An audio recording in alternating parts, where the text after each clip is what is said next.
Takes concentration. Make it louder.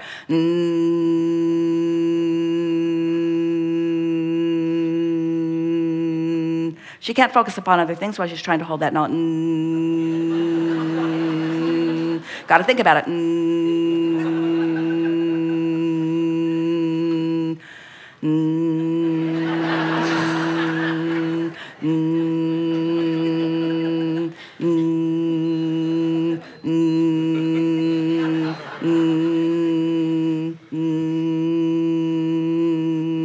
Now you laughed, you went, you weeped, all kinds of things happen. In other words, you just focus yourself in the vortex. You're in the vortex, because unless you're doing that thing you do that holds you out of the vortex, you'll go in the vortex.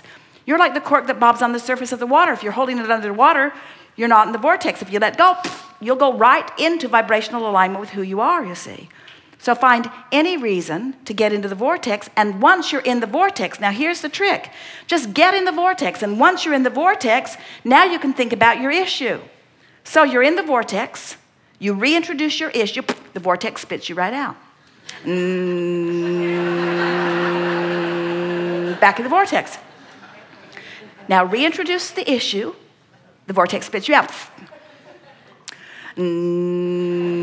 Back in the vortex, in other words. And in time, what will happen is you will reintroduce that subject that is usually an outside the vortex consideration, but you'll begin to see it from inside the vortex. In other words, you'll begin to understand the positive aspects of it. You'll begin to appreciate the dynamics of it. You'll begin to recognize that there was value in that contrasting experience. And before you know it, you can reframe everything that's been bothering you and leave it in a new place. Remember earlier when we said, whatever your vibration is when you go to sleep, that's where you will be when you wake up? Well, when you are conscious and awake and you are deliberately taking a subject and moving it into a higher frequency, and taking a subject and moving it to a higher frequency, the subject stays where you last left it, you see. So you don't have to keep starting all the way over. You move it to here, and the next time you move it to here, and the next time you move it to here, and the next time you move it to here, until before you know it, you are seeing the subjects that used to bother you. And as Burl Ives said to Esther once he croaked, things that bothered me deeply just moments ago now do not bother me at all. So in the moment I see the positive aspect of any issue, I'm in the vortex? Yes. Oh, it's that simple.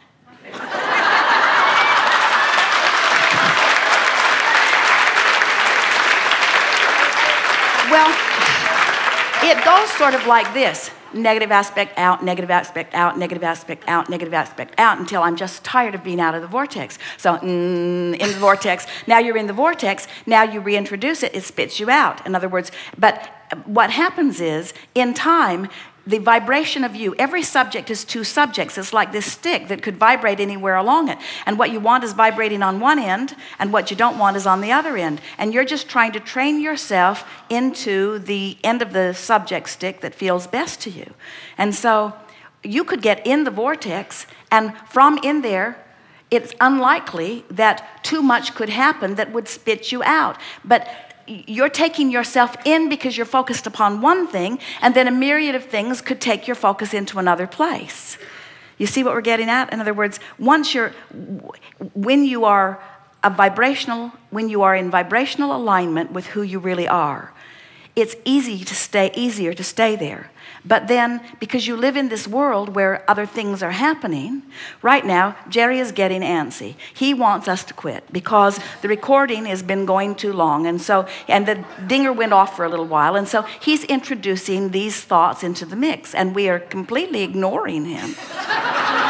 In other words, because we're in the vortex and we know what we're doing. And he's getting ready to take that dinger and ding it again. And so there are distracting things that are happening in your experience. There are people who are out of the vortex who are trying to get your attention. And it's not an uncommon thing for you to be in the vortex and for one of those people who's trying to get your attention, who's outside the vortex, to get your attention. But in time, you can control your relationship with the vortex. You just can.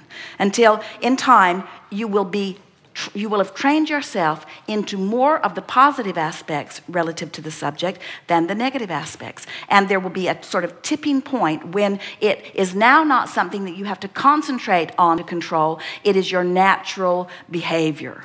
And that's what we meant earlier with that wonderful conversation that we had, where from your past you've had a traumatic thing that sort of trained you into a vibration that doesn't serve you very well. But with a little bit of effort, you can train yourself into a vibration on every subject in the world that does serve you well.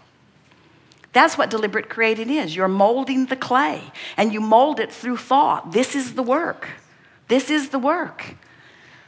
Or the play. Yes, so I'm on the safe side as long as I see the positive aspects and appreciate. But we want you to understand that you don't have to stay in the vortex. Why? Because you know how to get back in. And that is a trust issue. I don't have to stay in the vortex all the time because I've come to have step one experiences, and step one is part of the process. And the step one experiences are mostly outside the vortex. There's not anything wrong with being out there. Just don't hang around out there for a long time, because when you spend all your time out there in the step one experience, you don't allow yourself to reap the benefit of everything that you've been asking for.